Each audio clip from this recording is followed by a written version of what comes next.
नमस्कार मंडळी, कशा आहात? मजेत ना? मजेतच राहा. भाऊबीज स्पेशल झटपट अशी आपल्या घरच्याच साहित्यामध्ये बनली जाणारी मिठाई बनवणार आहोत.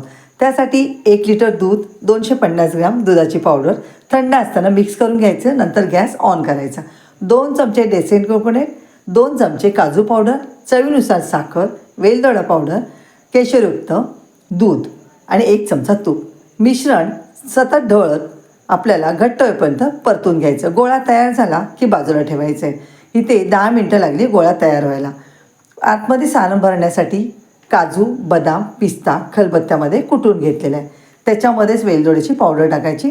मिक्सरच्या भांड्यामध्ये 10 ते 12 खजूर फिरवून घ्यायचे. आता हे सर्व जिन्नस एकत्र करून 6 गोळे इथे मी तयार करून घेतलेले आहेत. आता दुसरे थोडंसं तूप लावून घ्यायचं. ह्याप्रमाणेच गोळे तयार करून घ्यायचे आणि प्रत्येक गोळ्याला दाब देऊन दुसरा गोळा त्याच्यामध्ये भरून घ्यायचा. आकार चांगला गोल द्यायचा. गोल आकार दिल्यानंतर त्याला वरून चांदीचा वर्क लावायचा. 4 तासासाठी मी इथे फ्रीजमध्ये ठेवून दिली. नंतर काढून कट करून घ्यायचं.